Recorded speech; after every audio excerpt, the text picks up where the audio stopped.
নমস্কাৰ এটা নতুন ভিডিঅ'লৈ আপোনালোকক পুনৰবাৰ স্বাগতম জনাইছো আশা কৰোঁ আপোনালোক সকলো ভালে কুশলে আছে আৰু আপোনালোকৰ আশীৰ্বাদত মই ভালে কুশলে আছো আজিৰ যেটো ভিডিঅ' প্ৰস্তুত কৰিব লৈছো আজিৰ ভিডিঅ'টো আসলতে আপোনালোকক মনত সাহস দিব এই ভিডিঅ'টো আপোনালোকৰ মনত বিশ্বাস জগাই তুলিব এই ভিডিঅ'টো আপোনালোকক বহুত বেছি প্ৰেৰণা দিব বুলি মই আসলতে ভাবিছো সেই কাৰণে এই ভিডিঅ'টো আজিৰ পিছবেলাৰ ভিডিঅ'টো বনাবলৈ ইচ্ছা নথকা সত্ত্বেও মই বনাইছো কাৰণ মোৰ গাটো বৰ ইমান ঠিক নহয় আজি গাটো বেয়া মানে অলপমান কিবা আৰু দুৰ্বল অনুভৱ এটা হৈ আছে ৰাতি অলপ গৈ থাকো যে আসলে বহুত দিন যোৱা নাই যদিও সেই আগতে বহুত গলোতো এতিয়া চাগে গৰমত তাৰ সাইড এফেক্ট বিলাক এতিয়া হৈছে আৰু যি কি নহওক সকলোৰে কুশল মংগল মই কামনা কৰিছো আৰু আপোনালোকে এই ভিডিঅ'টো চালে বহুত বেছি কথা গম পাব মই যে কৈ থাকো যে ভগৱানক প্ৰাৰ্থনা কৰিবলৈ বা ভগৱানক পাবলৈ বৰ বেছি একো নিয়ম কানুন বৰ বেছিলে আপুনি যাব নালাগে সহজভাৱে প্ৰাৰ্থনা কৰি আপুনি পাব পাৰে বা মনৰ পৰা আপুনি যদি মনৰ পৰা অন্তৰ আত্মাৰ পৰা যদি তেখেতৰ প্ৰতি শ্ৰদ্ধা থাকে এই গুটেইখিনি কথা মই আপোনালোকক কৈ আছো যে তেনে ধৰণে আপুনি ঈশ্বৰক পাব পাৰে আৰু তাৰে প্ৰমাণ এক মই আপোনালোকক দিবলৈ ওলাইছো কাৰণ প্ৰত্যেকটো বিষয়ত মই যিখিনি কৈ থাকো যে প্ৰত্যেকটো কথাতে প্ৰমাণিত হৈ লাহে লাহে গৈ আছে আৰু যে মই যে কথাবিলাক আসলতে মোৰ অভিজ্ঞতাৰ ফালৰ পৰা কৈ আছো এই কথাখিনি আপোনালোকে হয়তো এতিয়া বুজিবলৈ পাৰিছে আৰু মই আজি কালি ৰাতি এটা মেছেজ পাইছিলো সেই মেছেজটোত মানে খবৰটো আছিল কি ল'ৰা এজনে চাকৰি পালে এটা চাকৰি পোৱাৰ খবৰটো মই মানে এনেকুৱা হ'ল যে তেওঁলোকে যেটো সময়ত মোক তেওঁৰ ল'ৰাৰ চাকৰিৰ কাৰণে মোক চাকি জ্বলাবলৈ নামঘৰত কৈছিলে সেই সময়টোত মোক লৈ আকৌ গোটে অসমত এই এগৰাকী হেৰি কৰি আছিল নহয় জানো বিতৰ্ক কৰি আছিল গতিকে সেইখিনি সময়ত মোৰ মানসিক অৱস্থাটো অলপ বেয়া আছিল মনটো বেয়া আছিল সেই কাৰণে মই মেছেজবোৰ তেনেকৈ ধৰণে চাবলৈ পৰা নাছিলো চালেও মই তেনে ধৰণৰ উত্তৰ দিব পৰাকে মনটো নাছিল 24 মে তাৰিখে তেওঁ মোক মেছেজ কৰিছিলে আৰু 24 মে তাৰিখে মেছেজ কৰাৰ পিছত তেওঁ কালি মোক মেছেজ কৰিলে যে ল'ৰাৰ চাকৰি হ'ল তে গুটে কথাটো মই আপোনালোকক মই জনাম তেওঁ মোক বহু আগতে মেছেজ কৰি থৈছিলে নমস্কাৰ গ্ৰহণ কৰিব আপুনি মোতকৈ বয়সত সৰু তথাপি দাদা বুলি সম্বোধন কৰিছো আজি 2 বছৰ ধৰি মোৰ ল'ৰাটো হোৱা চাকৰি ৰখি গৈছে অফাৰ লেটাৰ পোৱাৰ পিছতো চাকৰি ডিসমিস কৰি দিছে ল'ৰাটোৰ লগতে আমি গুটে পৰিয়ালটো হতাশাত ভুগিছো তেনেকুৱা ধৰণৰ মানে মেছেজ আহিছিলে তাৰ পিছত হেদিনা তেওঁ 24 মে তাৰিখে মোক এটা মেছেজ দিছিলে যে আগতেও মেছেজ কৰিছিলো একো সহায় নাপালো এবাৰ হনুমানজীৰ ওপৰত খুপিছো তাৰ পিছত তেওঁ মানে ল'ৰাটোৰ নামটোও কৈছিলে ল'ৰাটোৰ নাম অভিষেক উপাধিটো বেলেগ আছিলে তেওঁ মোক এটোও সুধিছিলে যে অৰিহণা পঠাবলৈ সুবিধা আছে নেকি আৰু আপোনালোকে প্ৰত্যেকই জানে যে মই অৰিহণাৰ কথা ক'লে মই উত্তৰটো নিদিও কোনো কাৰণে মোৰ পৰা অৰিহণাৰ কথা ক'লে উত্তৰ নাপায় কাৰণ মই তেনে ধৰণে নামঘৰক লৈ সেই কথাটো মই বা গোখাই ঘৰক লৈ সেইটো কোনো কাৰণে কৰা নাই কোনোবা যদি আহিছে কেতিয়াবা নামঘৰত হেয়ালতে যেটো আমাৰ নিয়ম সেইটো হিচাপে আপুনি 11 টকা আগবাঢ়িছে সেয়ে তেনে ধৰণে সেই নামঘৰৰ পৰিচালনাৰ কাৰণে তেনে ধৰণে সেয়া কৰি থকা হয় বা তেনে ধৰণে সাবচিকুনতাৰ নামত সেইখিনি খৰচ হয় কোনো ধৰণৰ মোৰ ধৰা বন্ধা কোনো ধৰণৰ কথা নাই যে আপুনি কলেই মই বিচাৰি দিম বা মই আপোনাক স্ক্যানাৰখন দি দিম মই আপোনাক এটো দি দিম কিউআৰ কোডটো দি দিম এনে ধৰণৰ মোৰ উদ্দেশ্য নহয় আৰু সেই কাৰণে তেওঁ মোক কৈছিলে যে অৰিহণা পঠাবলৈ কেনেকৈ পঠাম মোৰ উত্তৰ একো পোৱা নাছিলে তেওঁ আৰু তেওঁ মানে মনত অসন্তোষো কৰিছিলে যে আপোনাক আগতেও মেছেজ কৰিছো কোনো আপুনি সহায় দিয়া নাই কিন্তু তেওঁলোকৰ যেটো মনৰ ভক্তি তেওঁলোকৰ যেটো আমাৰ নামঘৰৰ প্ৰতি থকা তেওঁ সেৱা লব পৰা তেওঁ যেটো মানে আগ্ৰহটো তেওঁ ভাবিছিলে যে হয়তো মই চাকি গছ জ্বলাই দিলে বা আমাৰ নামঘৰত তেওঁৰ হৈ এভাগ সেৱা ললে তেওঁৰ ল'ৰাটো হয়তো সফল হ'ব সেইখিনি তেওঁ মনৰ পৰা অন্তৰৰ পৰা ভক্তি আছিলে এতিয়া তেওঁ কালি ৰাতি মোক মেছেজ দিছে দাদা আপোনাক এটা কথা জনাব পাই বহুত সুখী অনুভৱ কৰিছো আপুনি যে এটা উপায় দিছিলে তিনিটা মঙ্গলবাৰ হনুমান মন্দিৰত গৈ হনুমান চালিসা পাঠ কৰি 2-3টা মান উইচ এনেকুৱা কাগজত লিখি এটুকুৰা কাগজত লিখি অৰিহণা দি দানপট ভৰাই দিবলৈ মই যোৱা জুন মাহত সেইখিনি কৰিলো আৰু দাদা মোৰ ল'ৰাৰ চাকৰি হৈ গ'ল আপোনাৰ ওচৰত চিৰকৃতজ্ঞ এতিয়া চাওক ভিডিঅ' চাই নামঘৰৰ প্ৰতি থকা ভক্তি সেৱাতে তেওঁৰ ল'ৰাটোৰ চাকৰি হ'ল বুলি তেওঁ মোক জনাইছে এতিয়া সেই কাৰণে মই আসলতে আপোনালোকক কৈ থাকো যে মনৰ পৰা যেতিয়া আপুনি ভক্তি কৰিব মনৰ পৰা ভগৱানৰ প্ৰতি শ্ৰদ্ধা থাকিব তেতিয়া আপুনি বৰ বিশেষ নিয়ম কানুন একো কৰিব নালাগে মই তেওঁলোকক বা আপোনালোক সকলোকে এটা ভিডিঅ' কৰি দিছিলো যে আপোনালোকে এই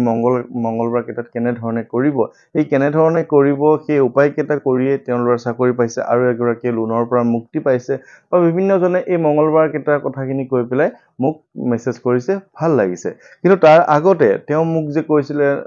আমাৰ ল'ৰাটোৰ হৈ তেওঁ আমাৰ নামঘৰত তেওঁ ল'ৰাটোৰ হৈ চাকি জ্বলাবলৈ সেইখিনি তেওঁ যে মনৰ পৰা যে আগ কৰি থৈছিলে এইখিনি হৈছে ভগৱন্তৰ মহিমা বা ভগৱন্তৰ কৃপা এইখিনিতে কিন্তু এইখিনিতে মই আপোনালোকক আৰু এটা কথা কওঁ যে কোনো ঠাইলে যেতিয়া কিবা এটা বিশেষ অৰিহণাই হওক বা বিশেষ কথা শৰাই হওক আগ কৰি থোৱা হয়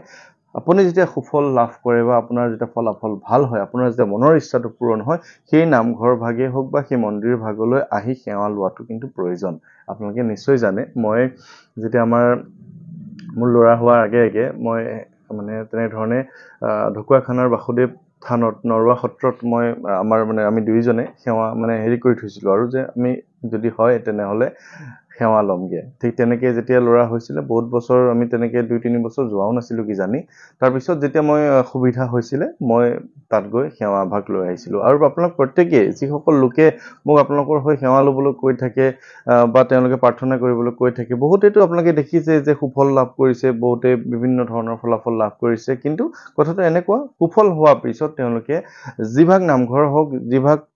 মন্দিৰ হওক তেওঁলোকৰ মনৰ পৰা আগবঢ়ে সেৱা শৰাই বা যিহে নকৰে সেয়া আহি পেলাই নিজে এবাৰ দৰ্শন কৰি সেৱা আগবঢ়োৱাটো খুবেই প্ৰয়োজন নহ'লে পিছলৈ আকৌ কেতিয়াবা কিবা এটা যদি মনত কিবা অসন্তোষ থাকে বা কিবা হৈ থাকে তেতিয়া আকৌ মনলৈ এইটো কথাটো আহি যায় মই যাব লাগিছিল নেকি নোযোৱাৰ কাৰণে এনেকুৱা হ'ল নেকি সেইকাৰণে মনৰ কামনা পূৰ্ণ হ'লে এনেধৰণে কৰিব আৰু মোৰ নামঘৰ ভাগৰ মোৰ নহয় আমাৰ দেউতাৰ আমাৰ ঘৰৰ যি নামঘৰ ভাগ আছে সঁচাকৈ খুব বেছি মহত্ব আছে বুলি আপোনালোকে জনায় খুব বেছি ভাল লাগে আৰু মোৰ কথাখিনি এনেকুৱা হৈছিলে যে মোৰ নিজৰ বিপদত ৰক্ষা পৰাৰ পিছতহে মই কথাখিনি জনাওঁতে আপোনালোকে গম পালে যে এইখন ঠাইত এভাগ নামঘৰ আছে কিন্তু আমাৰ ওচৰৰ পাজৰ অঞ্চলত যিসকল লোক আছে তেওঁলোকেতো আগৰ পৰাই জানে গতিকে গোটেই অসমত এতিয়া যিখিনি প্ৰচাৰ হৈছে কিন্তু মই এই কথাটোলৈ মই বেলেগ পৰ্যায়লৈ ল'বলৈ আজিও বিচৰা নাই কাৰণ মই নামঘৰৰ কথা খুব কমহে কওঁ খুব কম কওঁ কাৰণ নামঘৰৰ কথা কোৱাৰ লগে লগে আপোনালোকে ধৰি লওক অৰিহণা দিবলৈ বিচাৰে বহুতে বিভিন্ন ধৰণৰ কথা ক'বলৈ বিচাৰে বা বিভিন্ন তৰ্ক বিতৰ্কমূলক ঢেৰ কথা ভাল বেয়া চব থাকিবই গতিকে সেইকাৰণে মই নিবিচাৰোঁ যে মোৰ নামঘৰ ভাগ কেতিয়াবাও যে মৰ্যাদাটো হানি হওক সেইকাৰণে মই আপোনালোক সকলোকে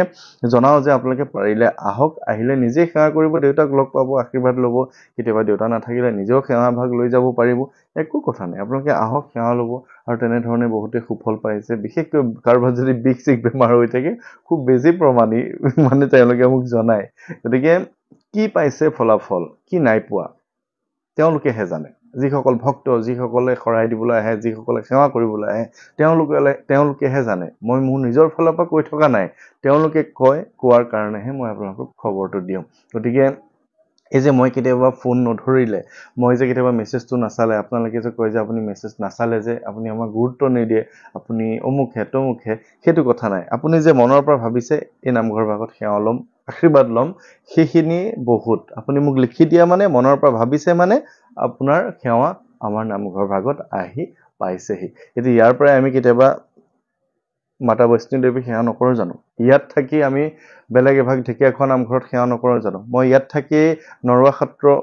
বা বাসুদেৱ থানত সেৱা লোৱা নাছিলোঁ জানো গতিকে কথাবিলাক তেনেকুৱা মইতো তেতিয়া বাসুদেৱ থানৰ কোনো লোকক কোৱা নাছিলোঁ যে এগছি চাকি জ্বলাই দিয়ক খালি এটাই কৈছিলোঁ যে যদি আমাৰ এনেকুৱা ধৰণৰ হয় মই আপোনাৰ ওচৰলৈ যাম বা আপোনাৰ ওচৰলৈ টোপোলা এভাগ আগবঢ়াইছোঁ সেইটো আমাৰ দায়িত্ব গতিকে সেই কথাটো আমাৰ পৰম্পৰা মতে চলি আহিছে এনেধৰণে কৰিব আপোনালোকে আৰু পৰাপক্ষতটো সকলোকে কয় যে আপোনালোকে নিজে আহি সেৱা কৰি যাওক খুব বেছি ভাল পাব মনটোও ভাল লাগিব আৰু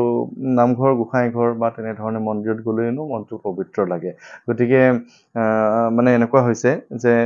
কেতিয়াবা উত্তৰ নিদিলে মোৰ গাটো বেয়াও থাকিব পাৰে মই ক'ৰবাত থাকিবও পাৰোঁ বা মোৰো এটা মন আছে মোৰো এখন ঘৰ আছে মোৰো এখন সংসাৰ আছে মোৰ এটা ব্যৱসায় আছে কিবা কাৰণে তাতো ব্যস্ত থাকিলে দুদিন এদিনৰ ভিতৰত মই যদি ৰিপ্লাইটো নিদিওঁ বহুতে বিভিন্ন ধৰণৰ কথা কৈ দিয়ে কিছুমানে বেয়াকৈ কৈ দিয়ে তেতিয়া অলপ দুখ লাগে যে মই এৰি দিওঁ নেকি এনেবোৰ কাম কাৰণ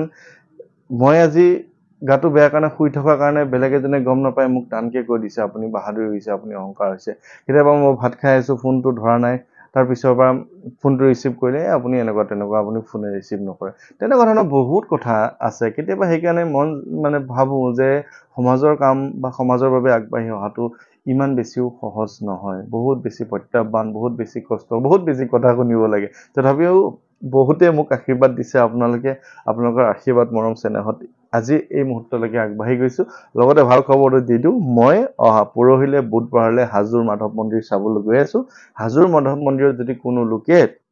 লগ পাবলৈ বিচাৰে লগ পাব পাৰিব আৰু সময়টো অকনমান মানে এনেকুৱা হ'ব দিনৰ ভাগতেই হ'ব কিন্তু সময়টো কৈ দিয়াটো একজেক্ট সময়টো কৈ দিয়াটো মোৰ অলপ অসুবিধা কাৰণ মই শুৱালকুছিত সোমাম শুৱালকুছিৰ পৰা মই হাজোলৈ যাম আৰু হাজোৰ মাধৱ মন্দিৰৰ যি মহত্ব আপোনালোকে সকলোৱে জানে মই মাধৱ মন্দিৰত গৈ এভাগ সেৱা ল'বলৈ মোৰ ফালৰ পৰা যিমানখিনি পাৰোঁ চেষ্টা কৰিম গতিকে যদি কোনো লোক হাজোৰ ফালৰ পৰা মোক মানে নিমন্ত্ৰণ দিয়াৰ উপৰিও এনেই আপোনালোকে মোক লগ কৰিবলৈ ভাবিছিলে বহুতে কয় নহয় এবাৰ চাবলৈ মন গৈছে চাবলৈ যদি মন গৈছিলে এপাক আহিব হাজোৰ মাধৱ মন্দিৰতে লগ পাম গতিকে ভিডিঅ'টো বিশেষ দীঘলীয়া নকৰোঁ গাটো বৰ ভাল নহয় গতিকে সকলোৱে কুশল মংগল কামনা কৰি আজিৰ এই ভিডিঅ'টো ইমানতে সামৰণি কৰিছোঁ ধন্যবাদ ভালে কুশলে থাকিব সদায়